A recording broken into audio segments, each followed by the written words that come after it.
हम स्टार्ट हम स्टार्ट करने जा रहे हैं नेक्स्ट टॉपिक। नेक्स्ट टॉपिक क्या है आपका? ये मीनिंग है बेटा।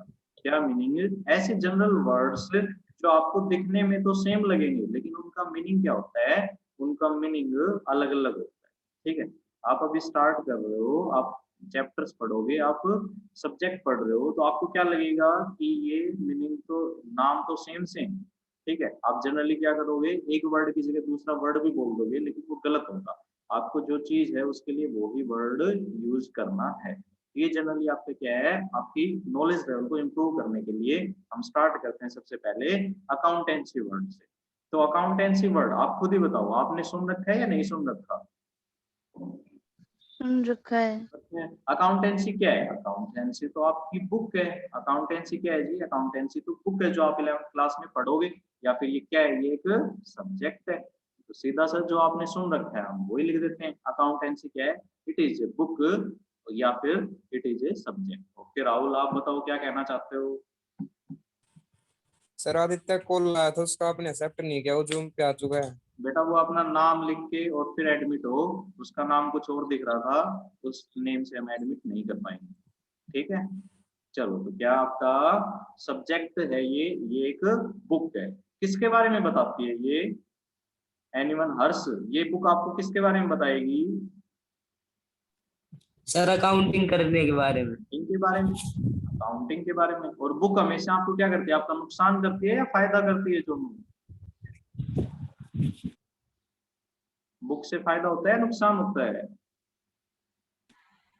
फायदा। फायदा। कैसा फायदा होता है? क्या पैसे मिलते हैं बुक पढ़ने के? आपको पैसे मिलते हैं या कुछ और फायदा होता है?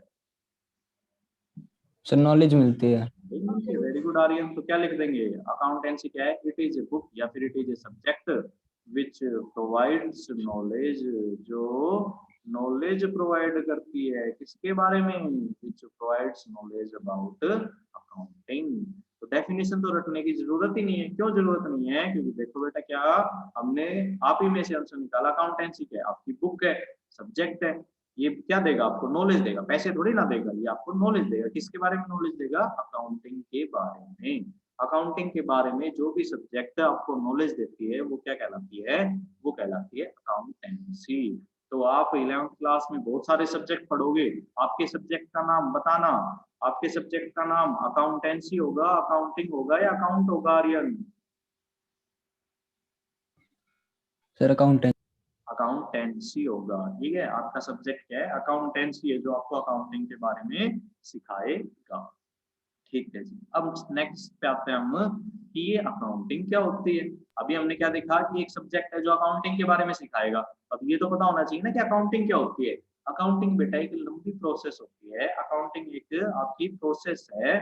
जैसे कि आपसे पूछा जाए कि चाय क्या होती है, तो चाय क्या कहते हो? चाय एक क्या है, आपका ड्रिंक है। ठीक है, जो एक प्रोसेस से बनता है।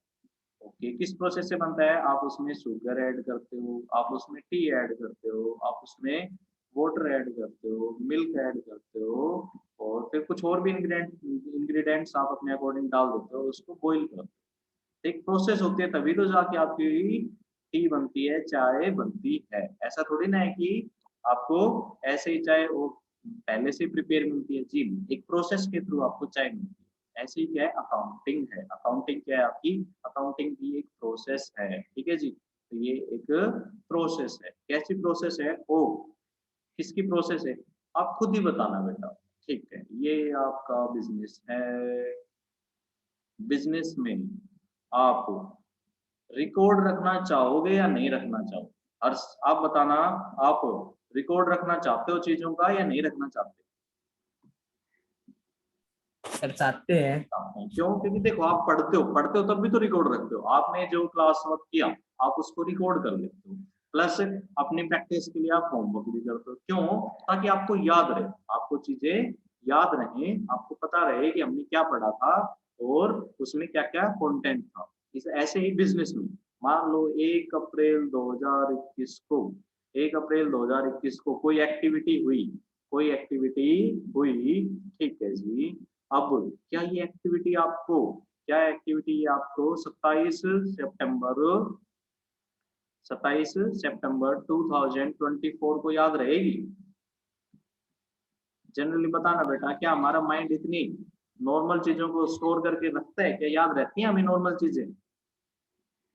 No sir sir. सर अगर उस दिन कोई स्पेशल डे होगा, जैसे किसी का बर्थडे होगा, तो वो याद तो रहेगा। याद रहता है, लेकिन नॉर्मल आपके यहाँ पे सेल हुई 5,000 रुपए की, नॉर्मल है, डेली बेसिस पे आपकी सेल होती रहते हैं, कभी कुछ ज्यादा कभी कम, कभी ज्यादा कभी कम। नॉर्मल आपका कुछ इवेंट हुआ था उस दिन, तो वो क्या आपको याद रहेगा इतने दिनों तक? जी बिल्कुल भी याद नहीं रहेगा। तो इस केस में हम क्या प्रेफर करेंगे? हम प्रेफर करेंगे कि हम रिकॉर्ड करें। सबसे पहला तो आपके सामने आ गया क्या कि आप रिकॉर्ड करना चाहोगे, ठीक है जी। तो बिजनेस में जो भी एक्टिविटीज होंगी आप उनको क्या करना चाहोगे? रिकॉर्ड करना चाहोगे, ठीक। अब ये बताइए, स्कूल का एग्जांपल आपका, स्कूल में आप आते हो, ठीक है, स्कूल में आप बस से आए, ठीक है जी, थ्रू बस आप स्कूल के प्रेमिसेस में एंटर हुए, ठीक है। फिर आपने क्या किया? आपने वाटर ड्रिंक किया, ठीक है जी। फिर उसके बाद आप मॉर्निंग प्रेयर आपने अटेंड की, मॉर्निंग असेंबली आपने अटेंड की, ठीक है। नेक्स्ट आपने क्या किया? फिर आपने अपना फर्स्ट लेक्चर इंग्लिश का लिया और उसमें आपने क्लास किया। अब खुद ही बताना बेटा जोनू, आप हर एक एक्टिविटी को रिकॉर्ड करते हो अपनी नोटबुक्स में, या इनमें से किसी एक एक्टिविटी को रिकॉर्ड करोगे? सबको नहीं करेंगे। सबको नहीं करेंगे, किसको रिकॉर्ड करोगे ये बताओ पहले? इन 4 एक्टिविटी में से आप किसको रिकॉर्ड करना प्रेफर करोगे? Morning assembly. मॉर्निंग असेंबली को रिकॉर्ड करना पसंद करोगे, ओके। चलो आप बताओ राहुल, इन 4 में से आप किसको रिकॉर्ड करना पसंद करोगे? फोर्थ वाले को। किसको? फोर्थ वाले को। फोर्थ, इंग्लिश का क्लासरूम होता है। क्यों? क्योंकि मेन आपके लिए क्या है? मेन आपके लिए सब्जेक्ट है। आपने जो सब्जेक्ट पढ़ा, मेन नॉलेज आपको यहाँ से मिली, ठीक है। असेंबली जरूरी होती है, उसमें कुछ इंपॉर्टेंट इन्फॉर्मेशन दी जाती है। अगर इंपॉर्टेंट इन्फॉर्मेशन है तो आप रिकॉर्ड कर सकते हो, लेकिन ये तो जरूरी है ही है। क्यों जरूरी है? इंग्लिश तो आपको पढ़नी है, आपको आगे काम आएगी, ये तो आप पक्का रिकॉर्ड करोगे। अगर इसमें कुछ इंपॉर्टेंट था तो रिकॉर्ड कर लो। फर्स्ट और सेकंड तो बिल्कुल रिकॉर्ड नहीं करेंगे, क्योंकि ये आपकी नॉलेज लेवल थोड़ी ना एनहेंस कर रहा है। ड्रिंक वाटर आपकी नेचुरल क्या है? आपकी नेचुरल हैबिट है। थ्रू बस आप आते हो, ठीक है, डेली का आपका काम है, बस के थ्रू आते हो, कुछ स्पेशल हुआ हो बस में तो फिर भी हम प्रेफर कर सकते हैं। इनमें कुछ स्पेशल था नहीं तो हम क्या करेंगे? इंग्लिश का क्लास वर्क रिकॉर्ड करेंगे। असेंबली में अगर कुछ स्पेशल होता तो हम उसको रिकॉर्ड कर लेते।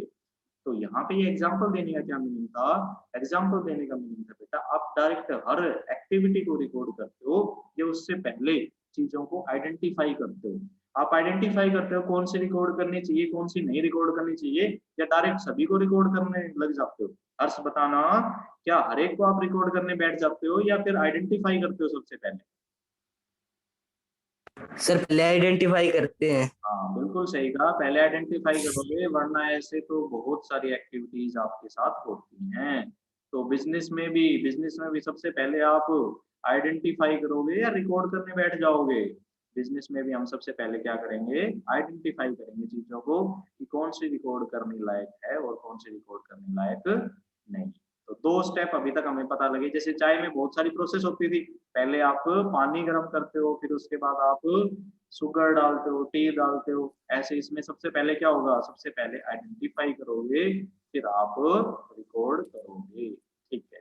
क्या अकाउंटिंग यहीं पे खत्म हो जाती है? जी नहीं होती। क्यों? क्योंकि हम आपकी नॉर्मल लाइफ से एग्जांपल लेते हैं कि आपकी नॉर्मल लाइफ में क्या स्कूल में आना और क्लास वर्क का रिकॉर्ड करना, यहीं तक आपका नॉलेज लेवल खत्म हो जाता है या उसके बाद भी आप कुछ करते हो? आप खुद ही एग्जांपल दो बेटा, स्कूल में आप पढ़ के आते हो, उसके बाद घर में कुछ करते हो या फिर खत्म हो चुके आपका काम? एक दिन का काम आपका स्कूल का क्लास वर्क रिकॉर्ड करने पे ही खत्म हो जाता है या उसके बाद भी कुछ एक्टिविटीज होती हैं? सो होमवर्क होती है। करना होता है, ठीक है, स्कूल का होमवर्क। बिल्कुल, उसको आप रिवाइज भी करते हो, बहुत सारे काम करते हो। अब हम आगे बढ़ते हैं। यहाँ तक किसी को कोई डाउट? यहाँ तक किसी नो को? सर। तो हम क्या कर रहे हैं? हम प्रोसेस समझ रहे हैं कि कैसे प्रोसेस होती है अकाउंटिंग की। सबसे हमने पहले समझा रिकॉर्ड करना। रिकॉर्ड करना क्यों जरूरी है? ताकि हमें याद रहे चीजों का, हम एक अच्छे से रिकॉर्ड मेंटेन कर सकें। नेक्स्ट आप आइडेंटिफाई करते हो, आप हर चीज को रिकॉर्ड नहीं करते, आप उसी को रिकॉर्ड करते हो जो रिकॉर्ड करने लायक है। अब फिर से आपके स्कूल का एग्जाम्पल लेते हैं। आपकी स्कूल में आप क्या करते हो, आप इंग्लिश भी स्टडी करते हो, ठीक है जी, आप अकाउंटेंसी भी स्टडी करते हो, आप बीएसटी बिजनेस स्टडीज भी करते हो, नेक्स्ट आप इकोनॉमिक्स भी स्टडी करते हो, और बाकी आपके और भी सब्जेक्ट हैं एक्स्ट्रा म्यूजिक वगैरह, वो भी आप रिकॉर्ड करते हो। ये बताना आप एक ही नोटबुक में रिकॉर्ड करते हो या सबके लिए अलग अलग नोटबुक प्रिपेयर करना प्रेफर करते हो? राहुल आप बताना, सेपरेट नोटबुक प्रिपेयर करना प्रेफर करते हो आप या एक ही नोटबुक में रिकॉर्ड करते हो? सेपरेटली। सेपरेट। ओके, क्यों बेटा सेपरेट क्यों करते हो आप? हर सब्जेक्ट अलग अलग है, उसको मिक्स नहीं कर सकते। अकाउंटेंसी अलग है, इंग्लिश अलग है। मिक्स क्यों नहीं करते? तो ताकि आपको क्लैरिटी रहे, ताकि आपको क्लैरिटी रहे, एक चीजों को आपस में आप लिंक कर सको, आपको पता रहे अच्छे से कि इंग्लिश में हमने क्या क्या पढ़ा था, ये आपस में इंटर रिलेटेड कैसे हैं एक दूसरे से, और कुछ भी पजलिंग ना हो उस सिचुएशन में। ठीक है जी, तो आप क्या करते हो, आप सेपरेट नोटबुक्स प्रिपेयर करते हो। आप जब इतने छोटे बच्चे होके आप सेपरेट नोटबुक प्रिपेयर करते हो ताकि आपकी क्लैरिटी रहे, तो क्या अकाउंटेंसी में, अकाउंटिंग में आपकी डिफरेंट टाइप ऑफ एक्टिविटी होंगी, डिफरेंट टाइप ऑफ एक्टिविटीज होंगी, आप उनको मिक्स करके लिखना पसंद करोगे या फिर क्लैरिटी के लिए अलग अलग लिखना पसंद करोगे? एनीवन, कोई भी बताए कि मिक्स करके पजलिंग वे में रिप्रेजेंट करोगे या अलग अलग करके? अलग अलग सेपरेट। करके। अलग अलग करके। मैं एग्जांपल लिख देता हूँ, different type of activity, sale भी होगी आपके यहाँ पे, परचेज भी होगी आपके यहाँ पे, ठीक है जी, आपके यहाँ पे क्या होगा, आग भी लग सकती है तो लॉस बाय फायर भी हो सकता है, ठीक है। नेक्स्ट आप एसेट्स भी खरीद सकते हो, ठीक है, आपके ऊपर लाइबिलिटी भी क्रिएट हो सकती है, तो डिफरेंट टाइप की एक्टिविटी होंगी, और ये नहीं है कि ये एक बार होके खत्म हो जाएंगे, ये टाइम टू टाइम होती रहेंगी। तो आप हर किसी का रिकॉर्ड अच्छे से maintain with clarity, with fair representation record maintain रखना चाहोगे, या फिर ऐसे ही पजलिंग? जी नहीं, हम फेयर रिप्रेजेंटेशन क्लियरिटी के साथ रिकॉर्ड रखना चाहेंगे। तो उस केस में जैसे जैसे आप सेपरेट नोटबुक्स प्रिपेयर करते हो, आप क्या करते हो, क्लैरिटी रखते हो, आप चीजों को क्या करते हो, क्लासीफाई करते हो। क्लासीफाई वर्ड सुना है आपने? क्लासीफाई करना, बांटना, क्लासीफाई करना, बांटना, उन चीजों को एक जगह, अपने नेचर की चीजों को एक जगह पे रखना, क्लासीफाई करते हो आप चीजों को। तो क्या अकाउंटिंग में आप कोई क्लासिफिकेशन नहीं करोगे? क्लासिफिकेशन मीन्स आप अपनी क्लास के अकॉर्डिंग एक क्लास से रिलेटेड चीजें उसी क्लास में रिकॉर्ड होंगी। जैसे कि 11th कॉमर्स के बच्चे कहाँ बैठते हैं, 11th कॉमर्स के बच्चे 11th कॉमर्स का जो डेजिग्नेटेड रूम है उसी में बैठते हैं। ऐसे इंग्लिश का होमवर्क कहाँ नोट किया जाता है, ओनली इंग्लिश की ही नोटबुक में। बीएसटी का होमवर्क कहाँ रिकॉर्ड किया जाता है, ओनली बीएसटी की ही नोटबुक में। ऐसे ही अकाउंटिंग में भी एक क्लास की एक्टिविटीज, एक टाइप की एक्टिविटीज उसी टाइप की एक्टिविटीज के नीचे रिकॉर्ड की जाएंगी। एक टाइप की परचेज है तो परचेज के अकॉर्डिंग ही, एसेट्स हैं तो एसेट्स के नीचे ही, लाइबिलिटी है तो लाइबिलिटी के नीचे ही। मीन्स आइडेंटिकल चीजें उनकी आइडेंटिकल प्लेस पर रिकॉर्ड की जाएंगी। और अच्छा सा वर्ड इसके लिए होता है क्या, क्लासिफिकेशन। आप क्या करते हो, क्लासिफिकेशन आप करते हो। तो अकाउंटिंग में सबसे पहले आइडेंटिफाई करते हो, फिर रिकॉर्ड करते हो, और उसके बाद क्लासिफिकेशन आप करते हो। यहाँ तक किसी को कोई डाउट बेटा? No sir. चलो, अब नो सर। नेक्स्ट स्टेप क्या होगा, नेक्स्ट स्टेप हम